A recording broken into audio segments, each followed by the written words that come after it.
Mr. Neely Fuller. If you do not understand white supremacy, which is racism, what it is and how it works, everything else that you understand will only confuse you, only confuse you, only confuse you. Good day to you and welcome to TalkTainmentRadio.com. We go where you go on the world's greatest radio. You are now in touch with the compensatory concept with Mr. Neely Fuller Jr., and I am your co-host, Mr. Bobby, and this is radio the way it should be heard. Today is Wednesday, May the 29th, 2019. We have an interesting subject that we are going to delve into and have Mr. Fuller give his counter-racist compensatory logic suggestions on that. And before we do that, we will do this. If you would like to get in contact with the show, you may call or dial 1-877-932-9766. You can also Gmail me at the numero 7, Mr. Bobby, B-O-B-B-Y, at gmail.com. If you would like to view us, you can go to the YouTube channel, type in Talktainment, and then type in radio, and then scroll down to Talktainment number 2, and you are there. While you're there, hit the subscribe and like button, okay?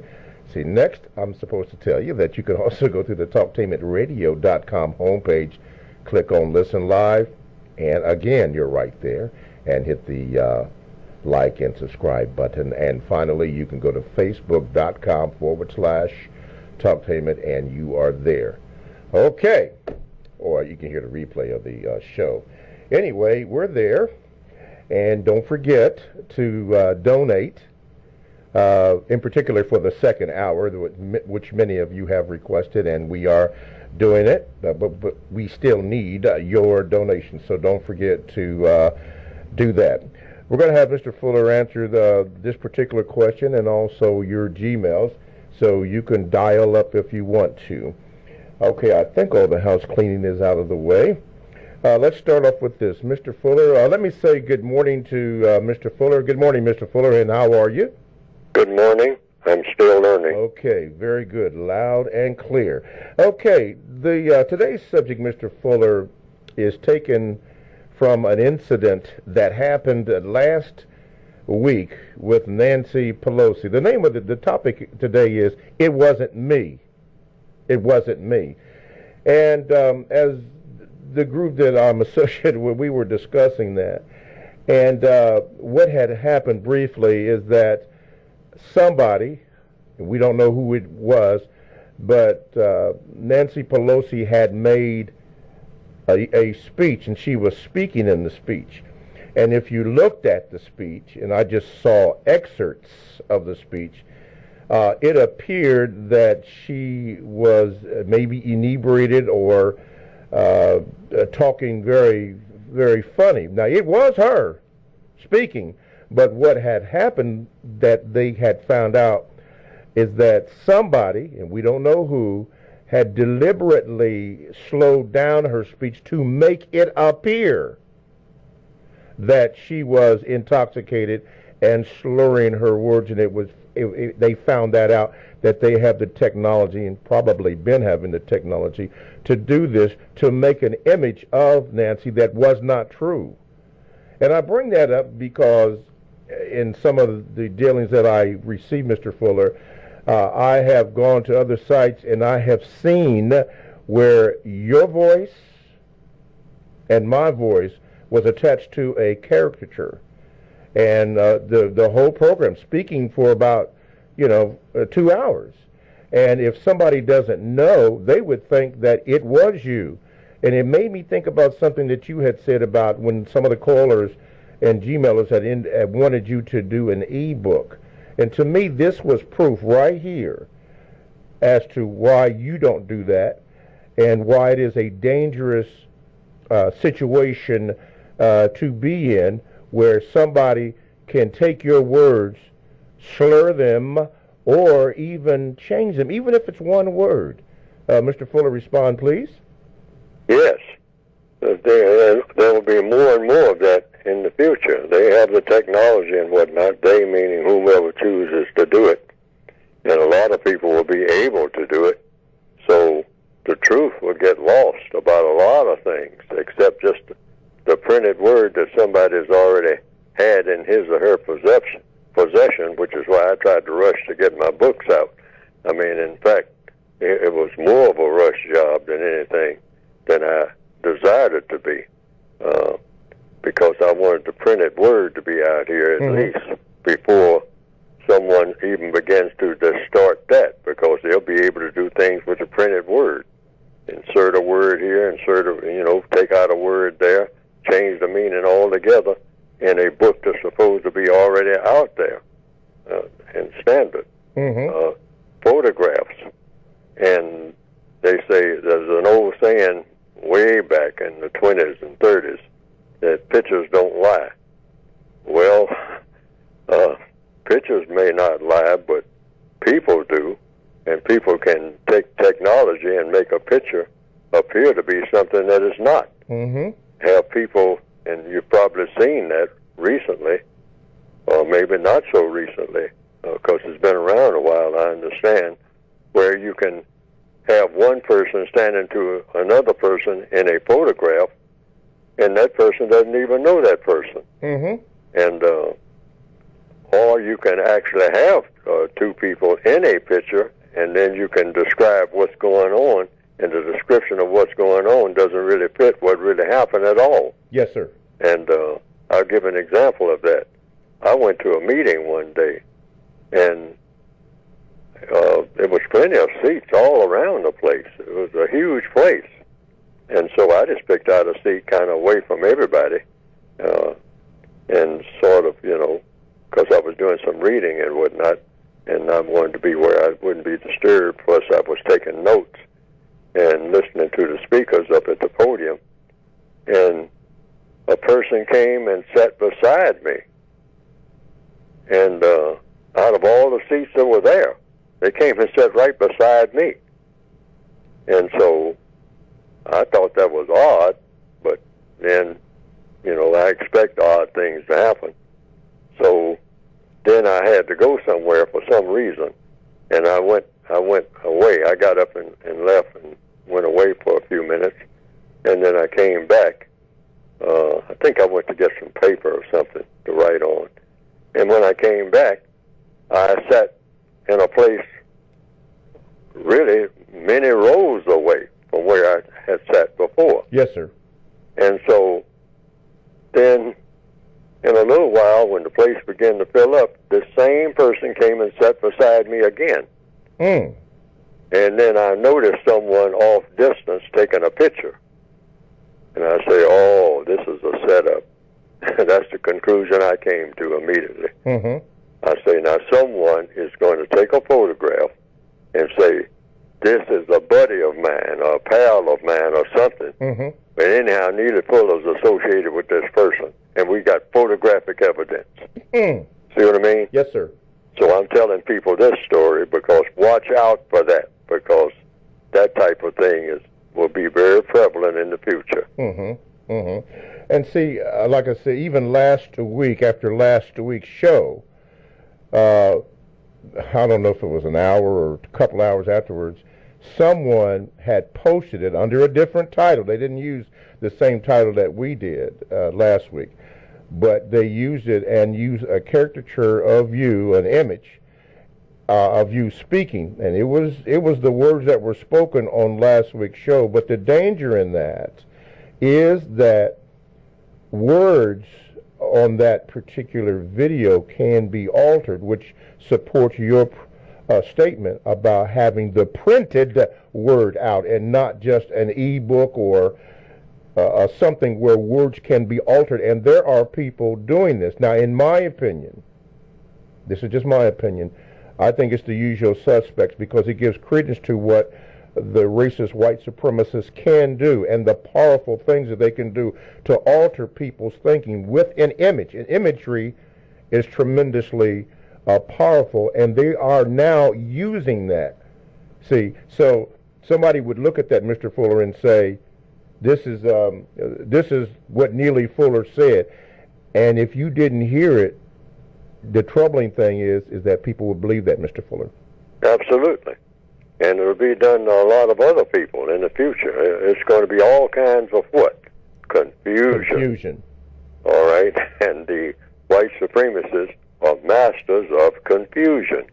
And they can cause all kinds of confusion and have people going at each other and have people, going with each other, and whatnot, and say that this person is matched with that person, and it can be all over the place in no time. They can do it all in just a flash almost, and just cause mass confusion worldwide in a whole lot of different type of settings. They might even have something already computerized in place where they just hit a button, and they can cause mass confusion all over the world, saying this person was in this place, and the person was actually in Buffalo, New York, but the way the setting will be, it will look like the person is in Indonesia. Yes, and see, the sad thing is that the general public cannot tell the difference because absolutely, it's been altered in that. And then, Neely Fuller said this, and I heard him say this. Oh, sure, and it will be actually my voice, but they will take words from something else that I said at some other time and insert my voice into a sentence of something that I'm saying at a different time. Mm-hmm. See what I mean? Yes. I'll say something in July, and then 3 months later, I will say something at another place, another time, and it will be another subject, but they'll just lift my voice and infuse it into a sentence that I'm saying at 2 different times. Mm-hmm. One in February, and the other one in September. Mm-hmm. Okay? And when you put the 2 paragraphs together, they will sound like they were all made in the same speech. Yes. All right? But it was taken out of context altogether. This is why in the textbook, in the opening remarks, in the Revised Expanded Edition, I anticipated that. So I put in there about context. Always pay attention to context. And if something doesn't sound like it adds up, it might not. This is why people are going to have to eventually do what? Think for themselves. Right. More than ever. Think for yourself day in and day out. Mm-hmm. Don't just jump forward with everything you hear in the news and all like that, because there's one thing that President Donald Trump has said, a term that he uses quite frequently, that is true. Even people who don't particularly like, you might say, President Donald Trump, he tells the truth about some things, even though a lot of people say he's a great liar. But even at that, everybody tells the truth about some things sometimes.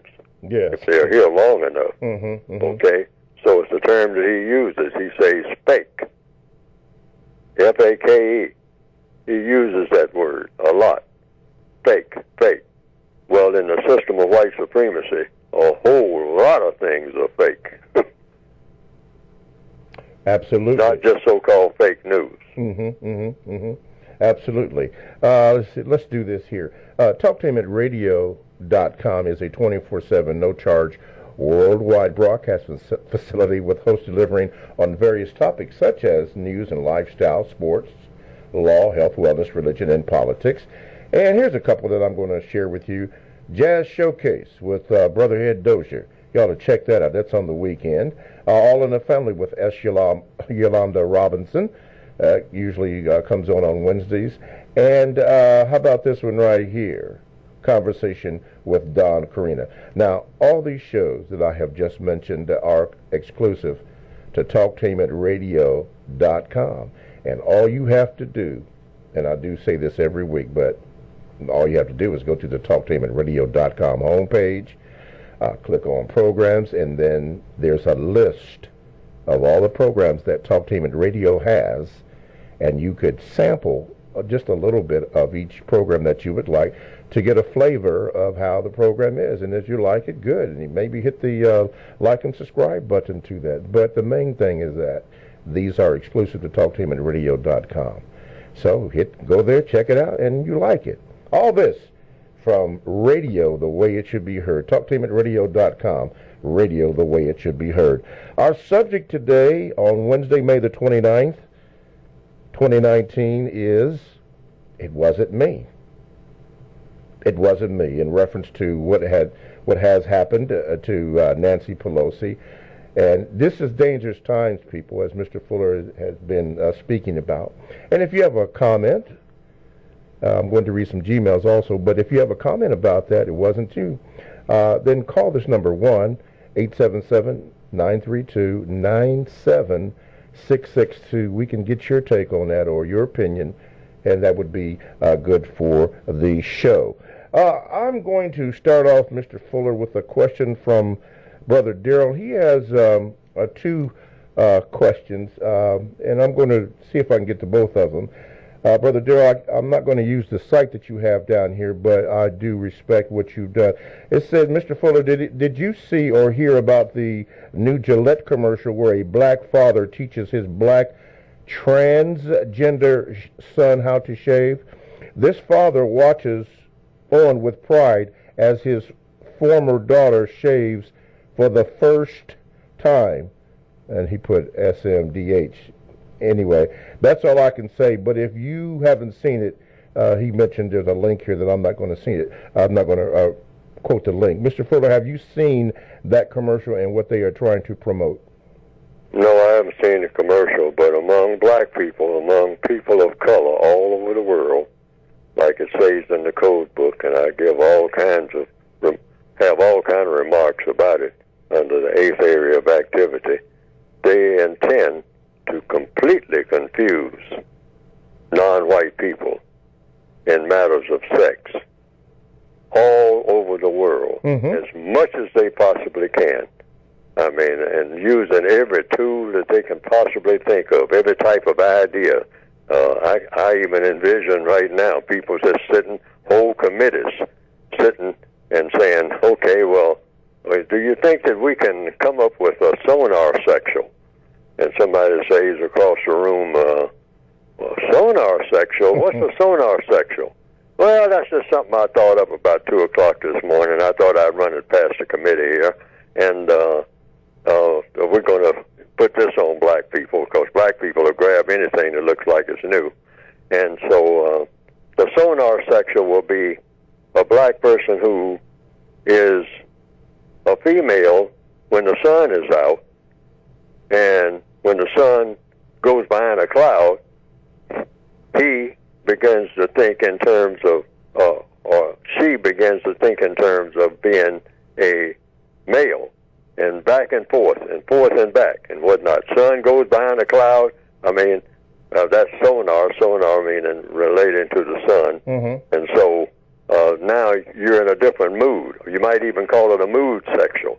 In other words, depending on what mood you have, you are a female, depending on your mood. Sometime during the day, I mean, you become transgender every 5 or 10 minutes. And so they say, well, actually, this is a state of mind, because whatever you think you are, that's what you are. See, that's the whole premise of what we call the new sexuality. Whatever you think you are, even minute by minute, hour by hour, that's actually what you are. All right? That's the bedrock principle of all of this new sexuality. All right? If you think that you're one thing, and, you know, they haven't gone so far as to say that if you think you're a giraffe, then you're going to be treated like a giraffe and put in a zoo or whatever. I mean, but they might come around to that. I mean, it's getting really absurd. It's getting really wild. So you can expect this. You can expect all of this kind of stuff to keep coming down the pike. Anything that will just mess up the minds of black people, particularly in the area of sex, because sex is powerful. Yes, sir. And anytime you can control a person's mind sexually, you can control them in everything else. Yes, sir. Very easily. Very easily. Yeah. Okay. All righty. Now, the second part of that, and Darrell, I'm going to do a edit online if I may, and I hope that it's not offensive to you, and I do thank you because you do write me. It's basically Mr. Fuller VGQ, but he was saying this. He says that I know the two of you stick to the code and don't focus on particular individuals, but I got a bit the house cleaning on the show. He said, I want to know that I guess on YouTube people make comments, particularly not about you, Mr. Fuller, but about me, what I'm not doing, and all that kind of thing. He said, "This VGQ." But here's the thing: they are, in order for them to make the comment, they are listening. So that's a good thing. Now, here's the thing about it: anybody can say anything that they want to about me, and I'm gonna make this real clear, and I'm very serious about this. I don't care. I really don't. Now, it's only personal if you take it personal. But I really and honestly do not care. Say what you like. I am going to make mistakes. Not on purpose, but I'm going to make some mistakes. That's all there is to it. I've been in radio ever since I was 17 years old. And I'm still going to make mistakes. So say what you like, put them on you. All you're doing is actually making a lot of people want to listen to the program. Not to me, but to whatever Mr. Fuller has said. So I want to make that perfectly clear so that you know, and I'm saying it to you, not to you, Mr. Fuller, but to the rest, I really do not care. I'm trying to be balanced in the universe with what the Creator has given me. So say what you like. Whatever that is, I defend your right to say whatever it is. It has no bearing on me whatsoever, unless you touch me personally. Then it becomes my business to handle it. But anyway, that's aside from the show. The main thing is to focus on Mr. Fuller's words and what he is saying. Focus on that, and you'll be okay. Daryl, thank you for your comments. I tried to edit it as much as possible. You had a lot of good things, to say. I know you've been in radio also, but thank you for your continued support. Okay, let's do this, Mr. Fuller. Let's go to another Gmail here. This is from Nawab, and he says that I hear callers, Gmailers, and even you, Mr. Fuller, question this ADOS, or American Descendants of Slaves. It's all about, to give it a compensatory definition, they are the black prisoners who are the most constructive. While other prisoners jive around gossiping and playing all day, American Descendants of Slavery are prisoners compiling the hard data detailing the compensation we're due for years of false imprisonment and maltreatment within the prison system. Mr. Fuller, I know we've touched on that briefly, but have you had a chance to get into that a little bit to find out what this is all about? You mean the American Descendants of Slavery? No, I haven't. I haven't even heard of them, but I'm quite sure there are a lot of groups who are talking along those lines, which that comes under VGQ. Mm-hmm. If you are a person of color, you can say anything. You should be able to say anything you wish to say about race, racism, and or counter-racism, because you have earned that simply by being subject to racism.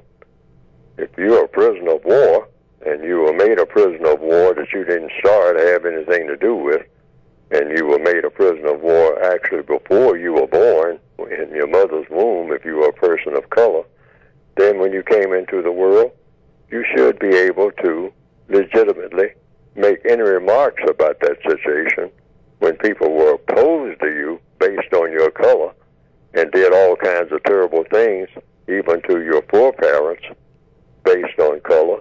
Then you should be able to, if you can't do anything else, say what you think to say about that situation. Mm-hmm. And no one should object to it, and no one should say that you don't have the privilege of doing that, because you should take that. I mean, you're entitled to that if you're not entitled to anything else. You are entitled to a whole lot of things, but you're definitely entitled to that. Say what you want to about race, racism or counter-racism. Okay. Goes on to say, and while we understand that whites and other groups were also once prisoners or slaves in other parts of the world, here in America, we as ADOS are the true face of slavery or the prison system. We want it known that we are the worst treated prisoners, past or present, that we are not men and women or even human beings under this current system. We demand constructive or reparative justice while in the prison system, so it may lead to our eventual freedom. What is your comment on that, Mr. Fuller, about wanting reparative justice? It's just the same thing. It comes under VGQ. Lots of black people say, well, reparations, that's kind of a stretch. I mean, we should just do this and do that and just move on, forget all about that and all like that. Mm-hmm. And they're entitled to say that. You're entitled to say anything you want to about race. Okay. And so the people who want to say that, they can say that. All righty. Now, I've written a book saying what my view is on solving the race problem. They call it compensatory code. That's my view. But people don't have to adopt that view because Neely Fuller says it. I mean, you can listen to everybody's views and go with what you think makes the most sense and will have the most constructive effect, both immediately and in the long run. Always go with what you think is the most constructive. Yes, sir. Okay, we have a phone call, and we're probably going to go over into the other area, but I'm going to take the phone call. Go ahead, caller. You're on with Mr. Fuller. What is your question? Good morning, gentlemen. Go ahead, sir. This is James. Okay. And I have a statement I'd like to make, and I have a question for Mr. Fuller. My statement is, I have purchased all three of Mr. Fuller's books. I have read them. I've considered what I have read. And I listen to the show almost on a weekly basis. And I must say that the things that he has suggested has actually really worked in a constructive manner for me. And without going into a whole lot of other talk about that, I strongly suggest, and no one has asked me to do this is just my suggestion, that any person who's interested in trying to solve the problem of racism and white supremacy, consider purchasing his books. Now, enough with that. Here's my question. Mr. Fuller, if the system of white supremacy was to end in 15 minutes, would you be prepared to provide precise, constructive details about how to replace it with a system of justice as defined by you? If your answer is yes, at this time, please explain how the process should be carried out from its inception to its completion. Thank you. Mr. Fuller, if the system of white supremacy was to end in 15 minutes, would you be prepared to provide precise, constructive details about how to replace it with a system of justice as defined by you? If your answer is yes, at this time, please explain exactly how the process should be carried out from its inception to its completion. Thank you, sir. Okay. Mr. Fuller? Well, it's outlined throughout the entire book. That's what the entire book is about. The Compensatory Counter-Racist Code, Revised Expanded Edition, outlines, say, just starting with the wants, the 4 wants on page 171, 172. Everybody wants something every minute of every day. Everybody, every creature, every bird, every alligator, every snail, every person on the planet wants something from the time you wake up to the time you go to bed, because people do wake up, they go to sleep, and then they wake up while they're asleep. They not wanting anything because, you're asleep. But if you're awake, you want something. You want to change from sitting in the chair that you're sitting in by the window to going over and sitting in the chair across the room by the wall. And down to just 4 questions. What do you want to do? Well, I want to move from this chair by the window and move over there in that chair by the wall. Then the next question is, well, Paul, why is it that you want to move from that chair where you're sitting by the window and sitting in the chair by the wall on the other side of the room? You know, you want to do something. Now the next question is, why do you want to do it? So he says, well, I want to do it because that chair over there seems to be more comfortable than this chair. And I want a comfortable chair because I'm going to be sitting quite a while. Oh, so that's the reason you want to go from this chair to that chair. We talk about wants now. Yes, sir. What do you want to do? You want to change chairs. Why do you want to do it? Because that chair over there is more comfortable than this one. Okay? Then the third question, how do you plan to do it? You know, you plan to go from this chair to that chair. Well, I plan to get up from this chair and walk across the room. I can walk, so I will walk across the room to that chair over there by the wall. Oh, okay, Paul. So you do that. All right? And then the fourth question, what do you expect the constructive result to be? Paul, you change chairs. Well, I'm more comfortable. And in this chair, by being more comfortable in mind and body, I can take out my notepad here, and I can write easier, take notes easier. I can think better because I'm now more comfortable, and I am sitting here in this chair by the window because there's too much noise coming through this window. All right? Oh, so you expect a better result, a more constructive result. Mm-hmm. Yes, that's what I expect. That's why I'm changing chairs. Now, it's just a simple illustration, but that applies to everything that everybody should be doing on the planet, really, not even waiting on the system of white supremacy to disappear. That should apply right now in the process Yes, sir. of doing that. Those 4 wants, everybody should be able to declare what they want, and starting with what they want most. Yes, sir. What All do right. you want most? Why do you want it? How do you plan to get it? And here's the punchline question. What do you expect the constructive result to be of you getting what you want? Oh, And that will be asked every day in the process, since the caller asked what will be the process in all 9 areas of activity. okay. Economics. What do you want in economics? Why do you want it? How do you plan to get it? All right? Yes, you're right. And what do you expect the constructive result to be? Now, economics is about how you use your time and energy. Now, Paul just described one way he's going to use his time and energy is change chairs. And when he changes chairs, he's going to be able to think more constructively when he gets to the other side of the room because he's more comfortable in doing so. Yes. But that's his first plan in getting there because there's too much noise, too much traffic below this window. I can't think straight. I keep having to line stuff off and tear papers up and go over and over the same thing again, and I'm not getting anywhere. This is not constructive. Yes. Okay. Because it's everything in making the world the way it ought to be. All The right. production of justice and correctness is going to be about what?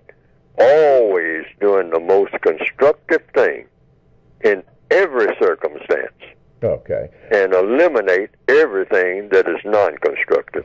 That's it. That's it. Once you set that criteria, it's really easy to recognize something constructive from something non-constructive. By what? By the result. That's what. Okay.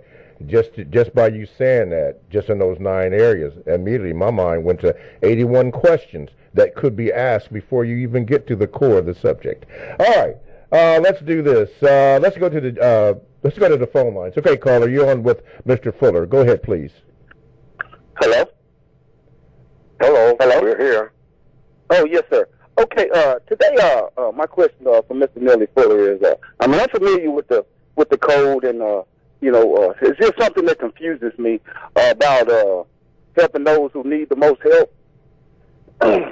Because I live in Houston, Texas, and I was at a gas station owned by the Arabs, and this black lady, an older lady, she was sitting in a car, and she started it up, and she was finna get ready to pull off, and sure enough, as soon as she get ready to pull off, a car just streaks in the parking lot, doing about 90, and she bumps the car, and I seen that the car was going entirely too fast, so I told the lady whenever the wreck happened that I was her witness, and that I was going to help. I was going to, go to court with her. Okay, so the guy that's driving fast in the parking lot, he works in the store. He's an Arab. Okay, and when he found out that I seen what happened, he got really frustrated and started yelling profanity to me. And then he went in the store, and another guy came out, and both of them were sitting up there trying to tell a lady she was in the wrong. And I said, no, she's not in the wrong. And so one of the guys that came out after the police were called, one of the guys that came out came over there and spit on me and took off running back in the store. He wanted me to follow him in the store. After the police came, they came, and it's like as if I had did something wrong because I was trying to look out for the old lady, black lady, who wasn't in the wrong in the accident. So by not only me getting harassed by the police, I asked the black lady that she wanted me to be her witness, and she told me no. And I felt so bad because I went through all of this stuff after I got a police report for the guy spitting on me, and the police never called me. But I thought I was doing something good by helping somebody who needed the most help, and it just hurt my heart to see that lady do me like that. And I had to fight them. I had to fight the Arabs, the police, and now I'm having to fight her by trying to do, according to the code, help those who need the most help. What say you about that situation, Mr. Fuller? Truth. See, the code says truth plus justice plus correctness equals peace. That's the mantra in the entire code. But you first got to have truth. What you had in that situation was mass confusion. Okay? So all you had to do, really, that was a terrible situation because of the confusion, because anytime you have confusion, you got a terrible situation. The white supremacists thrive on confusion. And that was a case right there where you had mass confusion. See, and in mass confusion, you get what? What is lost when people are confused? Truth is lost. In other words, actually what happened and how it happened, that got lost. So nobody really some people didn't understand what other people were doing. Some people had ill intent, okay? In the first place, you had the correct intentions. Somebody else might have just got confused about the whole thing, didn't want to be bothered with it. In this case, it seems to be the lady herself. She just wanted to get away from there because she probably had, it could be, she probably had other problems. I mean, she might have not even had a license to drive. Who knows? I see a lot of things that, all of a sudden she turned against you. But you were trying to do what you could. But the first thing you needed in that situation was the actual truth about what happened. And that got lost because there was nobody there that could really stand up who could testify in such a way that the truth would come out. You just had a confused situation. You were trying to do the correct thing. And trying to do the correct thing is something that you should continue to do. It was just one of those things. It's a risk that you take when you try to be of the most help to the person that needs help the most. But if, in the world of white supremacy, the white supremacists don't want you to do anything correct. They don't want you to be successful at doing anything that's correct and constructive and is going to have a constructive result. If you're black, the white supremacists don't want you to be involved in anything that's constructive unless it's something that they have assigned you to do for them. Benefit them. That's the only time. Yeah. That's their whole doctrine. Okay. All righty. Let's do this. Talk to him at radio.com. We go where you go. Download TalkTainmentRadio.com app to your cell or to your tablet. That's radio the way it should be heard. My name is Mr. Bobby. I am the co-host on the Compensatory Concept with Mr. Neely Fuller, Jr. Our top subject today, even though Mr. Fuller is taking your calls and answering and giving suggestions, is It Wasn't Me, in reference to what happened to Nancy Pelosi and what is going to happen, if it hasn't already, to many of us, with stories and topics and all that distorted on purpose to cause confusion, as Mr. Fuller had just talked about. Now, at this particular time, though, is the time that we have designated Mr. Fuller to speak about the book. Mr. Fuller, take it away. You can go to producejustice.com, producejustice.com, and what will come up on the screen is a brief description of a basic textbook, and there's an original to the basic that came out in 1984, but I think it's been taken down from that site now because it may have been because it's temporarily out of stock. Wow. But that was because, not because of sales so much, but because of just a delay in shipment, etc. But it will be available again. And also there's an addition to the revised expanded edition, 2016 edition, in the form of a word guide.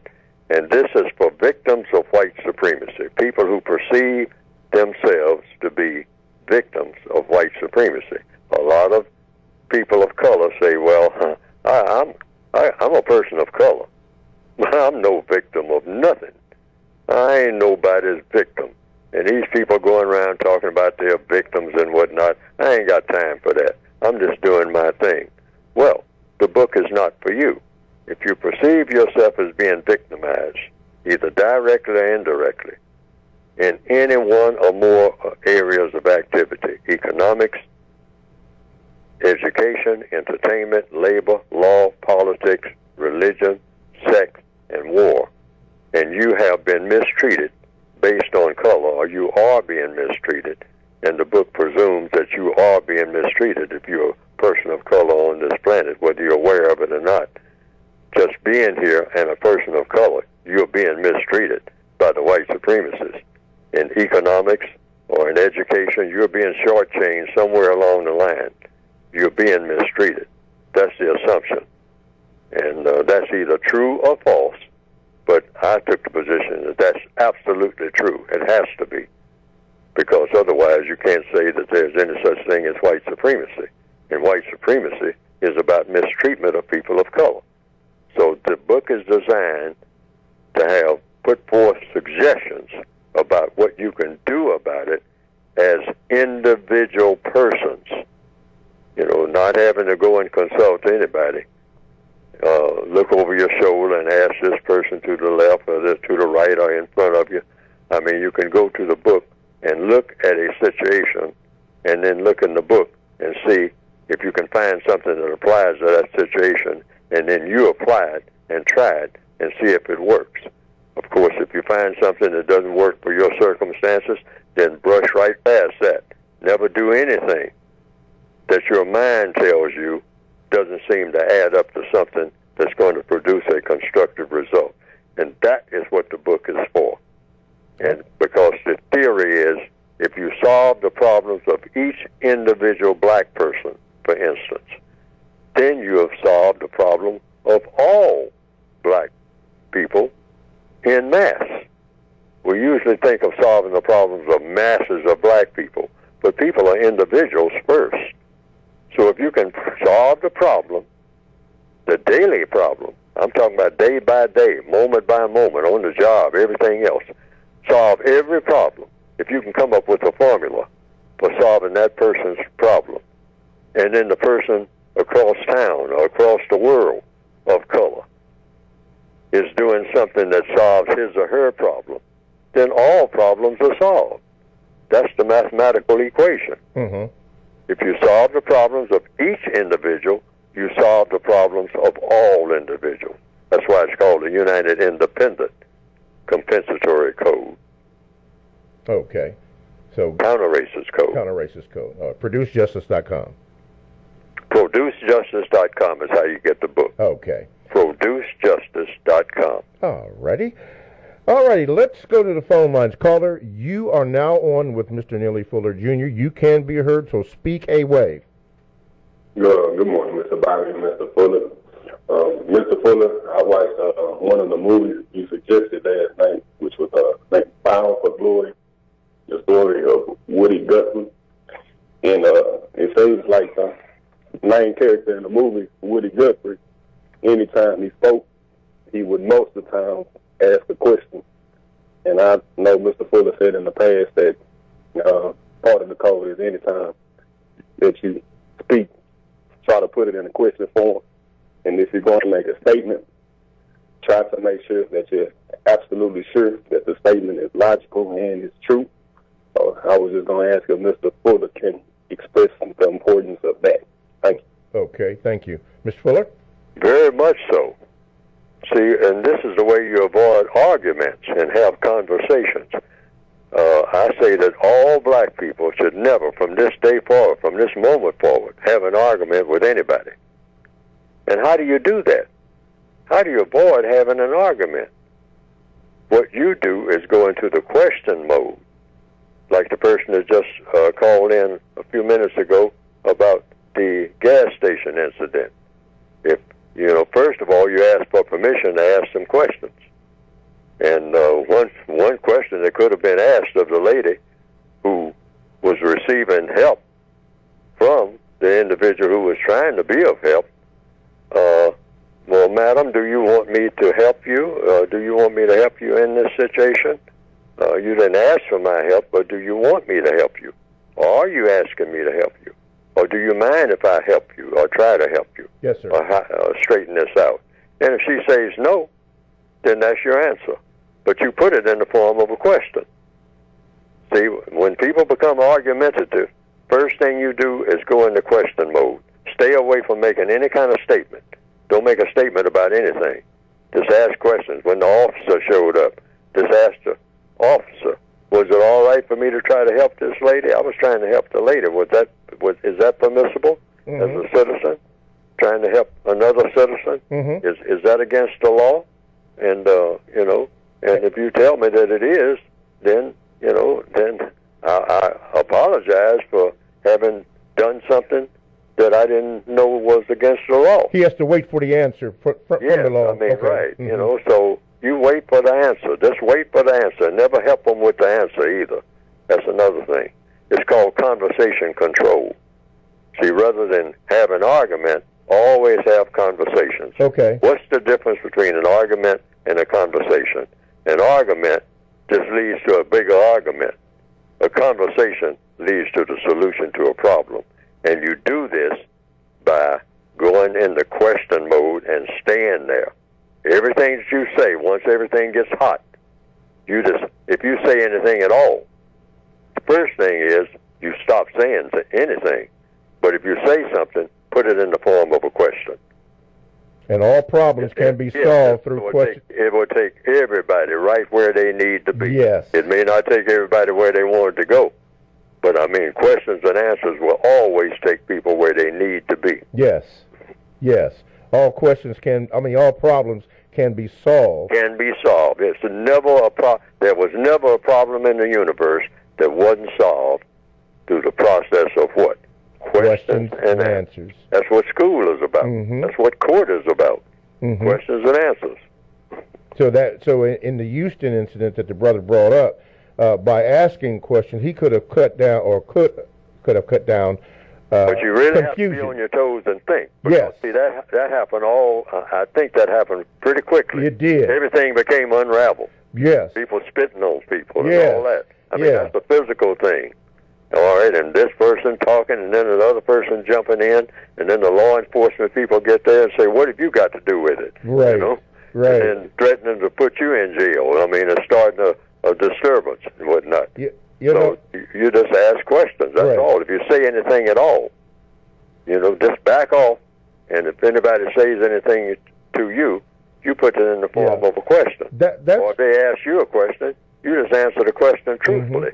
You got to get to the truth. At the very bottom of the textbook, you have it right here, that this is a textbook workbook for thought, speech, and or action for victims of white supremacy. Yeah. And you think, then you speak. Sometimes you got to think real fast because you didn't expect all this mess to start. Yes. I mean, it started off like it could really be handled, very easily, and turned into an explosion that could have gotten you in real trouble. Yes. Okay? In just a matter of seconds. See, that thing escalated. Sometimes things work like that. Ooh. I can understand the caller's position. Yes. Okay? I mean, you almost panic. You say, wait a minute, how did all this happen? How did I get involved in this mess? And I'm just trying to help somebody. I understand it. Well, that happens to a lot of us. Yeah, got to hold it there, Mr. Fuller. Yes. Sorry about that. TalkTameAtRadio.com, the world's greatest radio. The radio the way it should be heard. Stay tuned for the second hour of the compensatory concept on TalkTameAtRadio.com.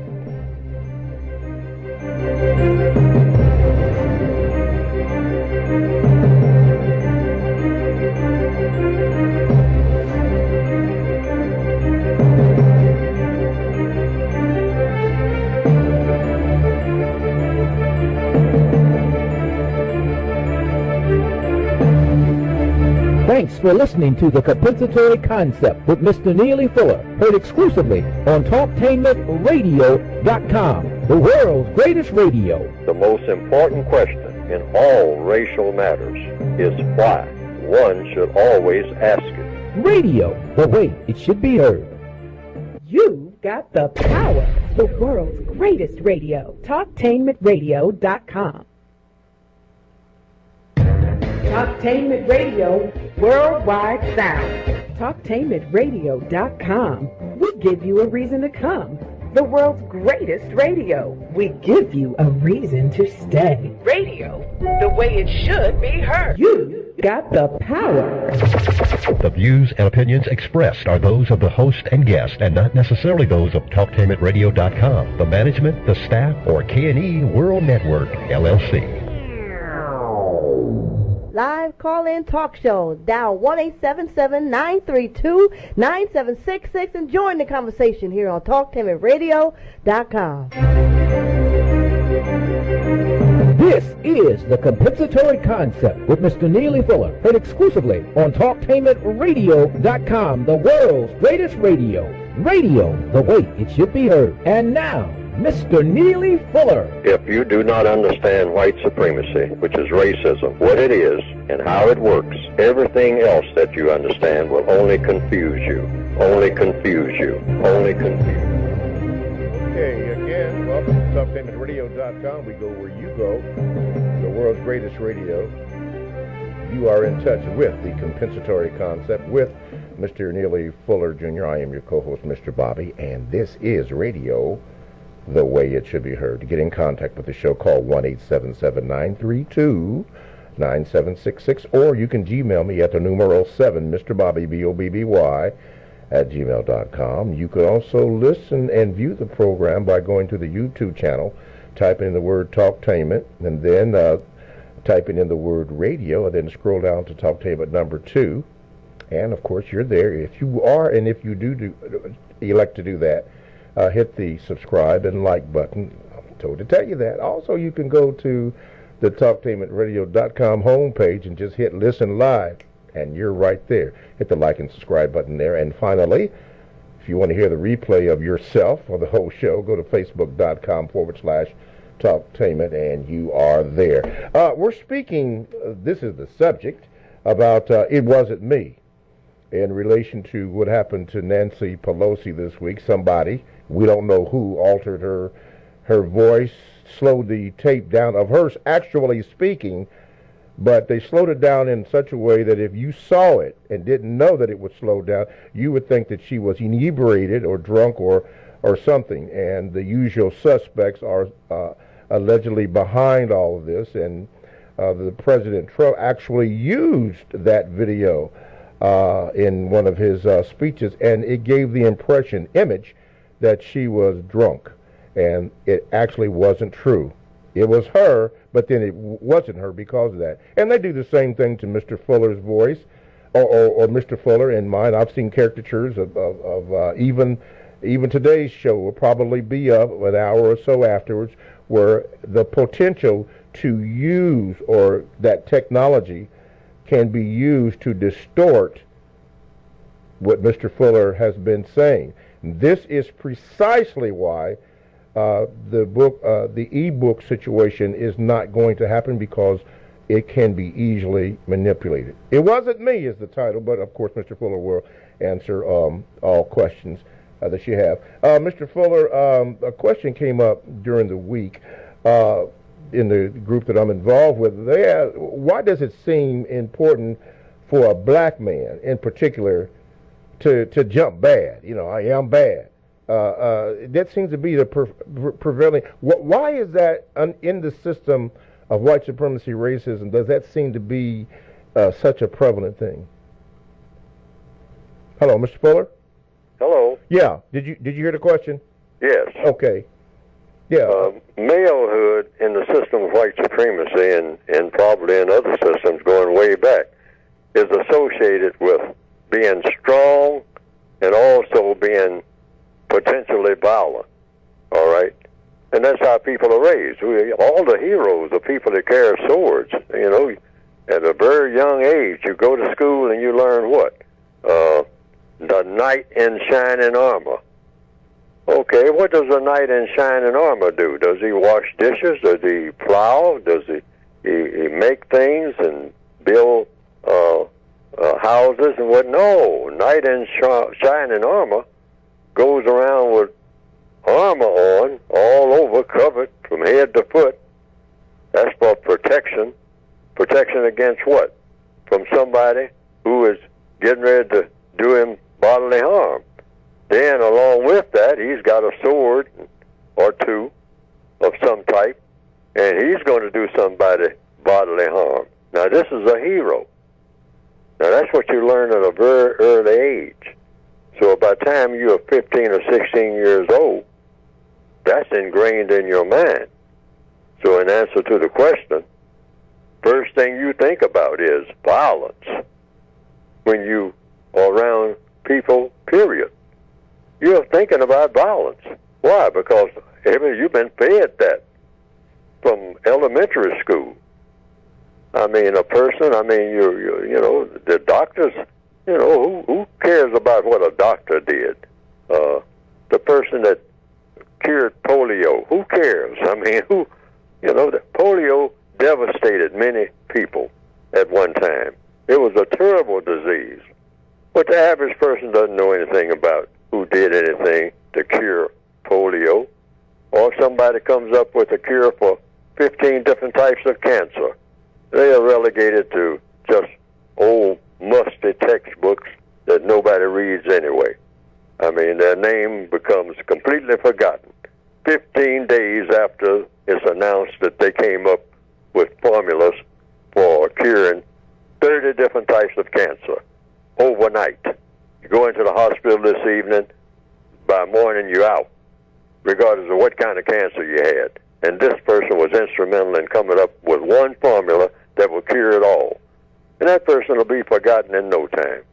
But somebody who slaughtered a bunch of people, oh boy, they fill all kinds of novels, all kinds of documentaries.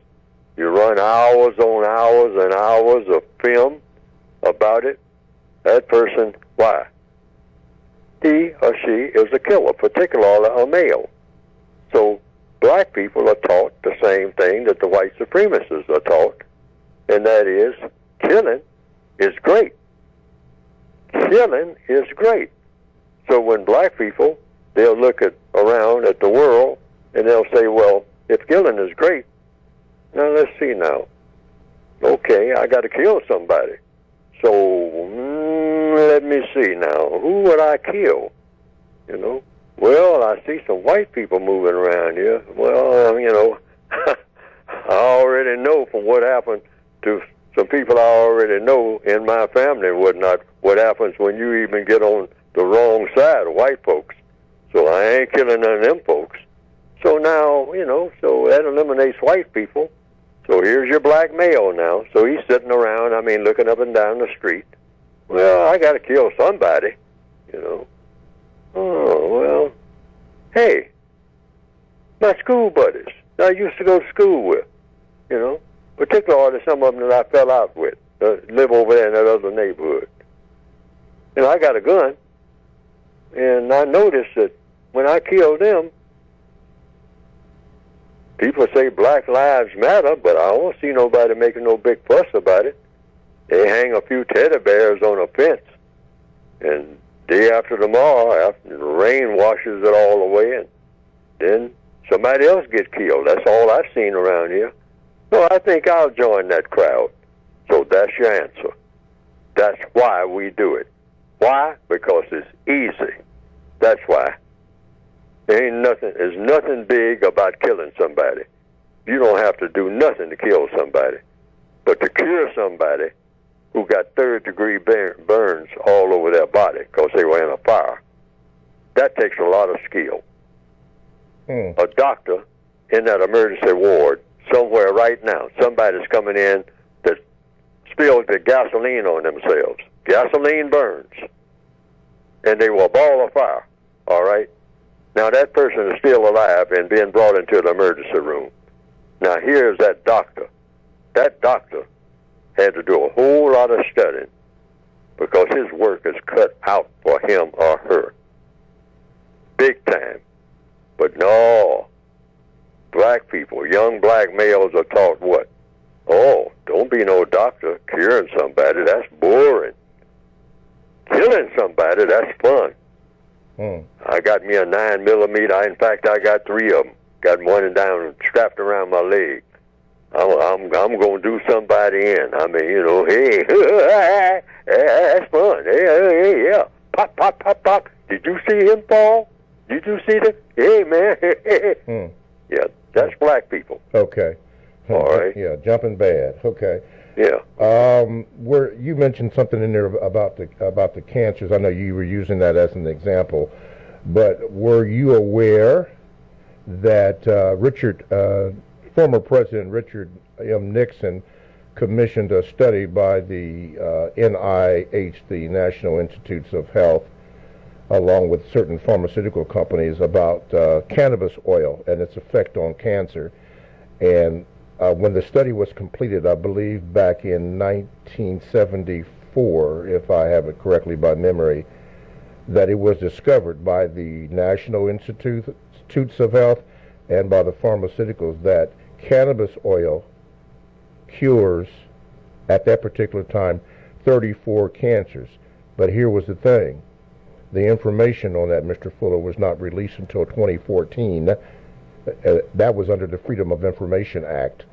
And what means that was sat on for 41 years before the information became available to the general public that cannabis oil can cure cancer. So that put it in a whole new, different light.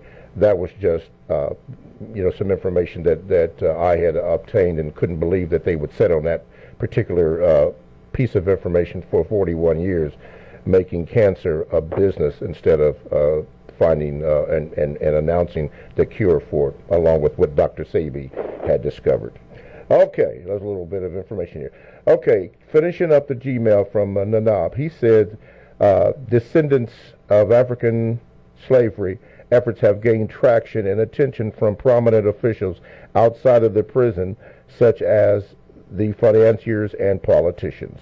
Our undeniable claims and demands have forced these officials to address our needs in a way not seen since during the civil rights era of the 1950s and 60s, or more likely after the Civil War more than 150 years ago. That was in the question that he had answered before we had taken a couple of phone calls. Speaking about the ADOS movement. Thank you, my brother. Okay, let's see here. Victor wanted to know a question here about, he says this. He says, Can you please ask Mr. Fuller, does he ever get discouraged when he practices self-respect? Meaning, Mr. Fuller himself always acknowledges the fact that he and every other non-white person has been born into the system of white supremacy. Racism is a system of mistreatment. He and every other non-white person is a throwaway person. Is that true? Yes, according to the white supremacists, that's true. And they prove it by throwing us away. We're considered nothing. There's a slogan called Black Lives Matter. Black lives do matter, but only to those who don't matter. That's the evidence. Mm-hmm. I mean, who cares? Black people don't even really care. We do a little crying and moaning and whatnot, and do a little hugging because, you know, that's a great excuse out in front of the funeral home to get together or to go to church that Sunday. And then back to business as usual. Uh-huh. Somebody else is going to get killed in the block sometimes before the day is over. You just came from one funeral. Get ready to go to another one, folks, because it's going to continue to happen. Why? Because we're throwaway people. That's why. And what does the code say about the best thing to do about that? Because, see, the code is all about what to do. Yes, sir. First thing we do is don't make contact with people. I'm talking about other black people. We always talking about getting together. We don't do togetherness very well. Period. Get that in our skulls for once. We do not do togetherness very well. So we have to have a code for that. And the code is what? Don't contact anybody from this day forward, from this minute forward. Anybody. Unless you have a constructive reason for doing so. That thing about just going to see Mary or Susie or going to see, you know, homeboy Jack or whomever, just, you know, making contact with them. We got all kinds of contacts right there in the palm of our hand. All day long we're making contact with people. These contacts lead to poison. Why? Because we're poisonous people, that's why. The white supremacists has loaded all of us up with every type of poison you can name, mostly in our minds. So we spread poison among each other because that's who we're in contact with more than anybody. Because the white supremacists is not going to let you spread that ghetto poison among them at all. They will slam dunk you in a minute once they see which way you're going with it. They'll play around with it for a little bit, just dabble in it. I mean, when white people are trying to what you call act like black people, all right? But they back away from that when things get serious, okay? So you can't run that ghetto game on the white supremacists nowhere on the planet. And those who have tried have found out real quick that that's a real wake-up call. So we run all that little ghetto mess on each other, and it's all poison. What you call black culture is totally poisonous. Totally. In effect. Now, some black people might say, well, black people got a lot of churches and all like that and whatnot. They're ineffective against what you call the popular ghetto culture. This is the truth, Reverend. We know it's the truth. You know it's the truth. However, a lot of reverends say that, hey, that's going to be the truth until the second coming. So, you know, that's a slam dunk right there. I mean, this is going to continue according to many Christian ministers. That's one of the first things I learned in the Christian church, that nothing's going to get straightened out here. I don't care what you do. You can't straighten out nothing. I mean, everything's going to be a mess. People shooting up churches and all like that, that's going to continue. Right. Until what? Until Jesus comes back. So a lot of people, I'm saying this because a lot of people say, why don't the churches do something? Well, as far back as I can remember, every preacher I've ever heard, Christian minister, said nothing can be done until after you get into the afterlife, which means here on earth, everything is evil and will continue to be evil. So you just have to get used to evil while you're here. But you can get used to paradise after you leave here, but not 1 minute before. Not 1 minute before. Okay. TalkTimeRadio.com is a 24/7, no-charge worldwide broadcasting facility with hosts delivering on various topics such as news, lifestyle, sports, law, health, wellness, religion, and politics. And I'm going to share a couple with you, or a few. This is Libby. You can check her out. Very good program, Stairway to Heaven. And Talking Sports Plus with Mr. Bobby. All these shows are exclusive to TalkTainmentRadio.com. And all you have to do is go to the TalkTainmentRadio.com homepage, and you can sample any program that you would like to have, whatever we have to offer. A little bit about the show host and what the program is. But you're only going to know that if you sample it. So go to the TalkTainmentRadio.com homepage, click on programs, and you're there. All this from TalkTainmentRadio.com. That is radio the way it should be heard. My name is Mr. Bobby, and I am the co-host of the Compensatory Concept with Mr. Neely Fuller Jr. Now, our topic today is It Wasn't Me, in reference to what has happened to Nancy Pelosi and what can happen in a lot of situations where video is used. It can and has been altered. Recently, I saw something about Sandra Bland down in Texas. The video came out that showed some things that have happened, but she's already dead. Some information came out on Eric Garner of New York and certain things that were admitted. The technology is there, and the racist white supremacists are going to use it to their advantage, as Mr. Fuller pointed out, to cause even more confusion, or as a caller did a few moments ago, calling in from Houston, Texas, about an incident that happened. Didn't ask the right questions, and turned into something else. But it wasn't me. You can be accused of something that you did not do, and you have to be very aware of that. Going to the Gmails, Mr. Fuller, it says this. Greetings, Mr. Fuller. This is a sports story about a Chicago Cub fan that flashed, quote, a white power symbol on camera during a baseball game. Mr. Fuller, the fan was banned from future Cub games by the team president because he saw the gesture as ignorant and repulsive. The author of I guess the piece was on Yahoo, says that no one knew the intent of the gesture. Apparently the Cub team president knew the intent. Here's my question for you, Mr. Fuller. Does intent matter? Intent does matter. Sure. Your intentions always matter. Anybody's intentions. What are your intentions? That gets back to the wants. What do you want to do? That person, whomever they're talking about, wanted to do something. So you can, that applies to that situation too. It's not a situation anywhere on the planet that when it comes to people, every person wants something. So that person wanted to do what he did, whatever that was. So it comes down to the next question. Why do you want to do it? See, that gets to that intent part. What do you want to do? Why do you want to do it? Why do you want to do what you just did or what you are doing?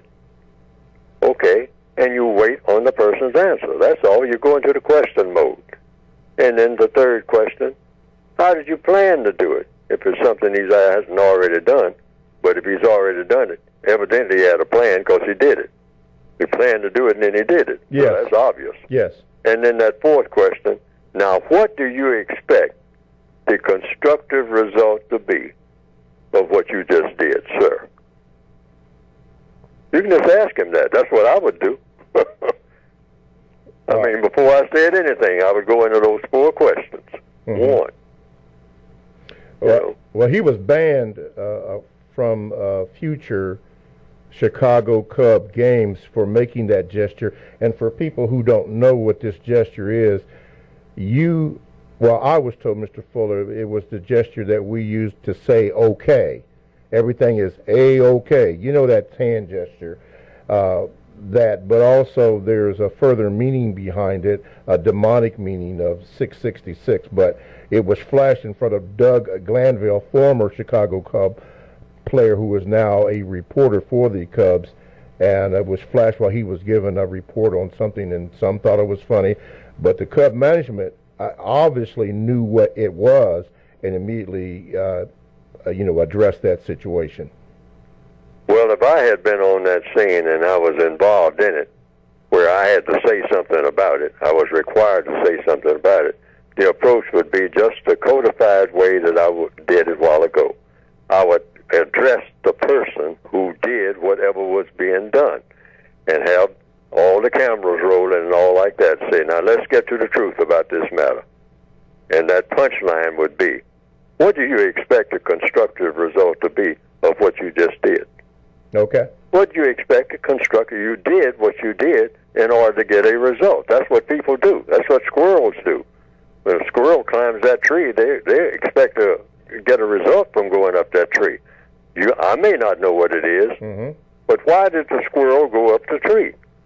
Well, the squirrel knows, and if the squirrel could talk to me, the squirrel would say, my house is up there. I'm going home. Sun is going down, and I'm going to sleep. That's the constructive result of my work today in gathering all these nuts and taking them up there in my house. All right? So when I wake up, I'll have breakfast tomorrow morning. Okay? So that's the reason. People do things for reasons. So I would want to know, getting to that word that the caller used, intent. What's your intention for doing this? You know, did you expect people to bring you lollipops or what? You know, you expect somebody to bring you a homemade pie? I don't know until you tell me. What kind of reaction do you expect on the part of people who witnessed what you just did? You were expecting something, or you wouldn't have done it. Yes. That's the premise. Okay. All right, because millions of people actually... Yeah, let the person explain themselves what the intent was. Okay. They might say the intent was, hey, black liberation. You know? Say, oh, okay. Wow. Now, that might call for a whole nother discussion. It would if it was black liberation. Okay, let's go to the phone lines. Okay, caller, you're on with Mr. Fuller. What is your question, please? I just had a quick question. I heard him talking about the Bible and some stuff about the Bible, and I was just curious, is the Bible the Creator's final word? Mr. Fuller? Oh, I don't know. It's a lot of religious work. I heard one religious scholar many years ago, I don't know how true it is, said that over 300 people had something to do with writing the Bible as we know it today. Over 300. And this was a religious, a person that really knew the history of the Bible, et cetera, et cetera, et cetera. And then I've heard other people say, when you say Bible, you're just saying book in ancient language. But there are a lot of books of the Bible that weren't preserved. See, they didn't have, museums and whatnot to preserve stuff back in the old days. A lot of things were written on stone, and the stone finally withered away or was cast into the ocean or something like that. So I've heard all kinds of stories about what is now called the King James Version of the Bible. I guess that's why it's called the King James Version. This is the one authorized by a king named James. Okay, well, did anybody authorize several dozen Bibles before King James? I don't know. So these are in the list of things that I have that I don't know. So I'm not the person to ask about that. I can only speculate. I simply don't know. And I don't think there's any way that I'll ever find out. Okay. Every word that was ever written that was given to a prophet or somebody, that's the direct word of God. I don't think I'll ever know that, because it's just something I don't think I'll ever know. All right, caller. All right. Thank you very much for your call, caller. Thank you. All righty. Yeah, a lot of things have been said about that, and it would take a lot to examine what is that? On page 6 of the, and we may not have time to go over this, but on page 6 of the revised expanded edition, you said there are 2 basic qualifications for producing and or promoting justice right at the bottom. Where? At the bottom of page 6 in the revised expanded edition. Page 6. Yeah, you said 2, and you had it in bold print. 2 basic qualifications for producing and or promoting justice. Yes. 2 basic qualifications for producing and or promoting justice. Wait a minute. Hold it right there, Mr. Fuller. The 2 basic qualifications for producing and or promoting justice. Yes, sir. 6 and 7. Yes. 2 basic qualifications for producing and or promoting justice. Well, you can't promote it until you produce it first, but that's the way that works. You produce, then promote. How do you do this? According to compensatory counter-racist logic, there's reason to believe that there are 2 basic qualifications for producing and or promoting justice. Number 1, speaking and acting define and reveal truth in regards to the interactions between all people in all parts of all areas of activity, including economics, education, entertainment, labor, law, politics, religion, sex, and war. Speaking and acting define and reveal truth, it says, in regards to the interactions between all people in all parts of all areas of activity among people. Yes. In other words, that's the main thing you have to start with. Just like we talked about the incident at the gas station. You got to have truth. If you don't have truth about what really happened and why it happened, because you have to have that why in order to have truth. Yes, sir. Then you got chaos and confusion, and that is always deadly. You got to have the reasons why everything is the way that it is. Find the truth about the way the world is run. Yes. And who is running it in all of the areas of activity. Okay. Who has the most influence? If, because I've said it's the white supremacists are running the entire world. Okay, that may not be true. So it's everybody's duty to first find out the truth. Yeah, if it is about true how all things work with everybody. Okay. And then number 2 is once you find truth, it says here, upon finding truth on page 7, speaking and acting to produce justice on the basis of the truth found. So you find that truth first. What is the truth? What is really going on here and why? Who's doing what and why? Why are people doing what they're doing? How did they come to do what they're doing and saying? All right, get that down. That's everybody, white, non-white. Why people do what they do. And then you look at what they do and divide it into those absolute 2 categories. Okay. Constructive, non-constructive. Now that's the way to go from there. That's the way to go. All right. That is how you produce justice, because you always go with the most constructive act. Every move that you make, and I often give this illustration, when I sit down to eat a plate of food, or when I see someone else eating in a restaurant, I look at what's on that plate. Now that person has taken that food, sticking a fork in what is called food, and eating it, and what is going to happen?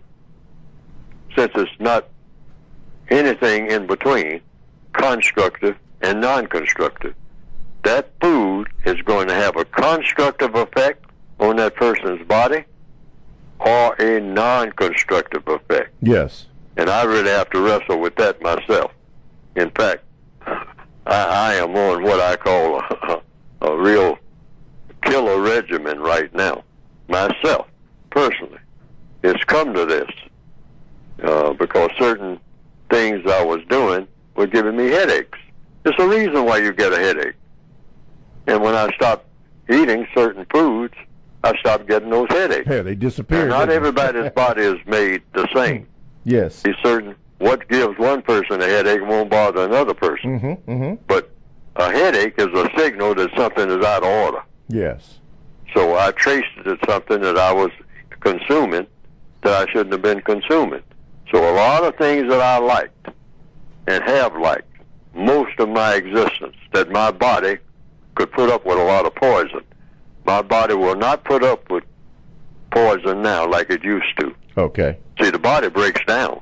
Yes. Like everything, like a car. Yes. I mean, the older it gets and the more you use it and whatnot, it breaks down. Breaking on. Woohoo. So you have to make some adjustments. Okay. The body is the same way. Got it. So I just wanted to make that illustration. Okay, everything is either going to be constructive or non-constructive. But in order to make the world the way it ought to be, every black person should go for doing only those things that are going to have a constructive effect. That's what you want to know. Anybody proposes anything. Hey, man, get in the car. We going out. Hey, we get in the car and going out and do what? And is it going to have a constructive effect or a non-constructive effect? Mm-hmm. Mm-hmm. Hey, man, what are you talking about? Constructive or non-constructive? Yeah, you know, what are you talking about? Working on construction? Hey, this is my day off. Man, I'm going to relax. You know, hey, you're going to relax by doing what? And you want me to participate? You're going to have to show me that it's constructive. Got it. All right? I'm not on board with it. All righty. Let's go. Stay personal is business. Okay. Let's go to the Gmails. It says, greeting, Mr. Fuller. Sandra Rand was arrested by a suspected race soldier in July 2015. We did not know Miss Rand filmed her arrest with her cell phone. Almost 4 years later, the general public were provided an opportunity to see a video of the arrest.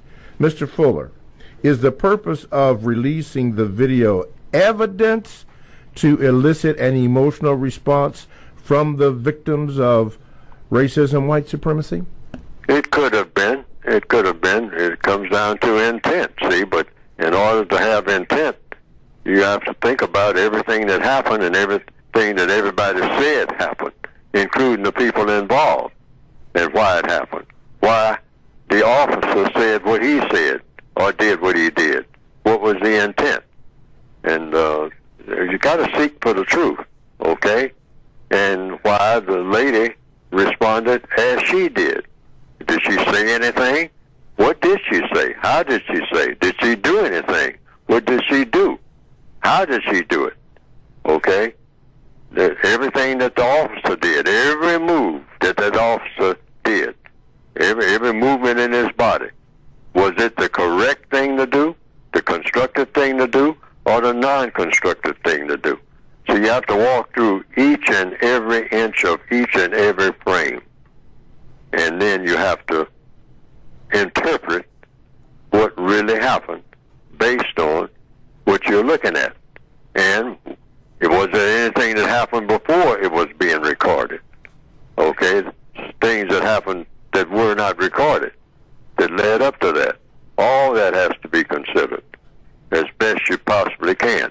The truth is very elusive, but you try to do the best you can to get to the truth. Sometimes it takes a lot of facts. And what is a fact?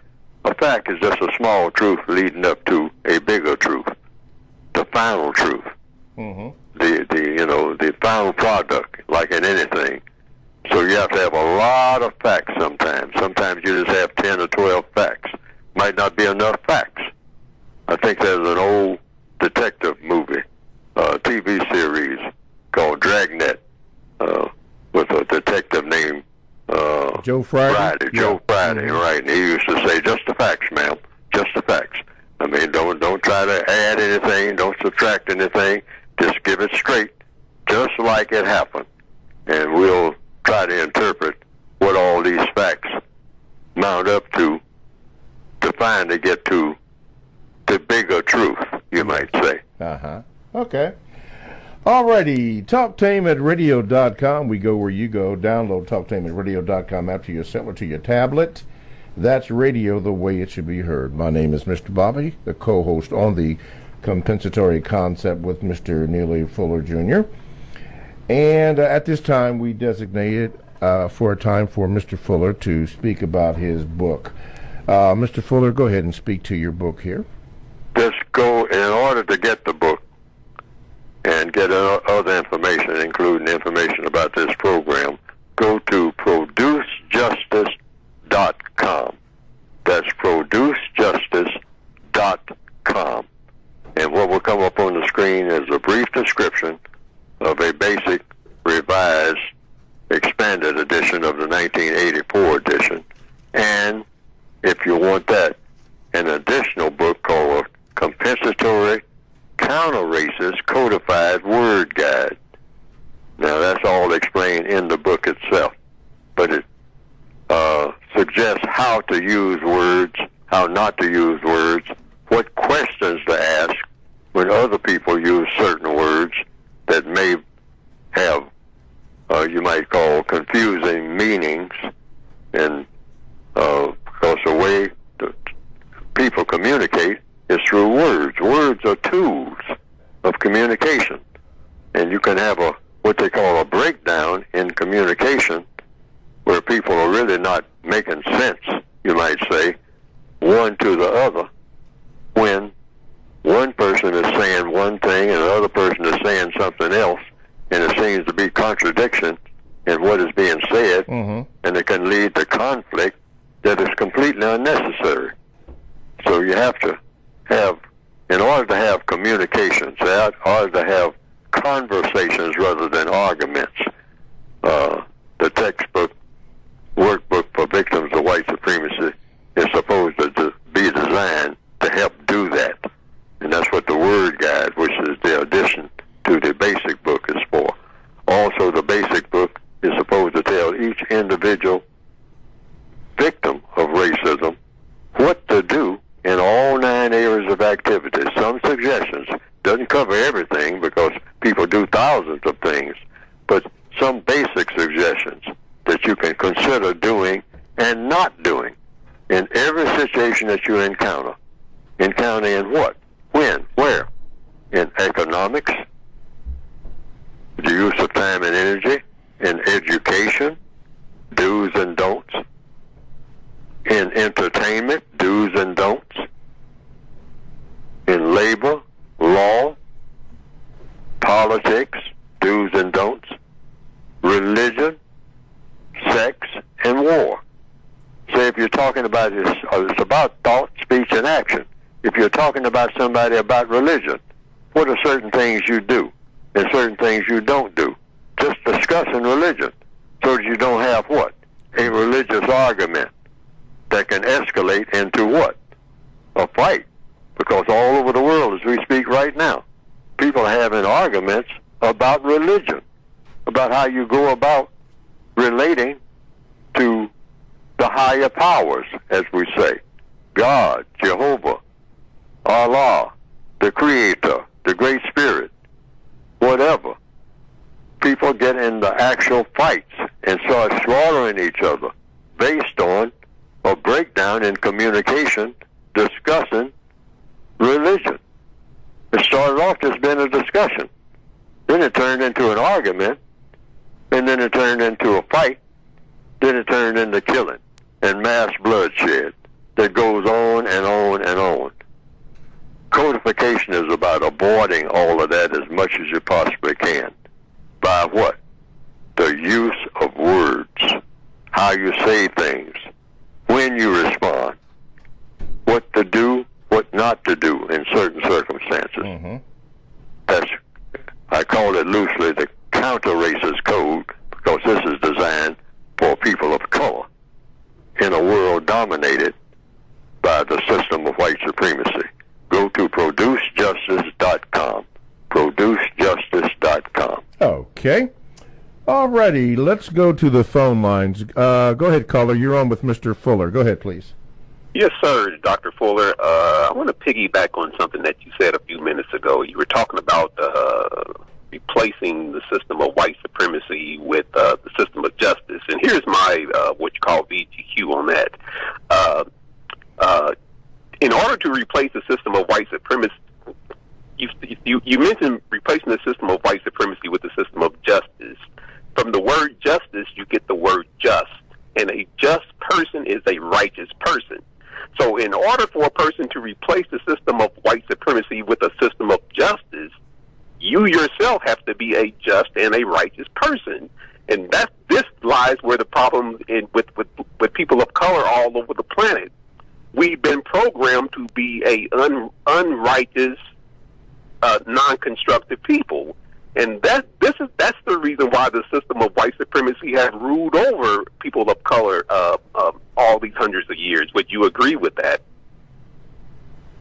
Yes, we are unjust people, and you're not going to be a just people until you actually have justice throughout the entire world. There's no such thing as justice being in one place and not being in another.